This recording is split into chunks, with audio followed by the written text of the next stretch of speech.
أهم مباريات الدوري الإسباني الجولة 26. أول مباراة معانا ما بين برشلونة وفيا ريال. برشلونة يفوز على فيا ريال 4-1، طبعا بأهداف لامين يامال، هاتريك عالمي جدا من لامين جمال.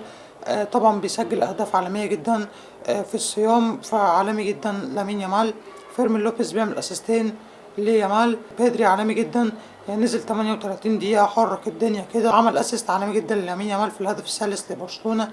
ضرب بيه دفاعات فيا ريال. سجل الهدف الأول لفيا ريال، كان تقليص الفارق بالمناسبة كان 2-1 ساعتها من فيا ريال. باب جاي طبعا بعد كده بيسجل الهدف العالمي ليفاندوفسكي.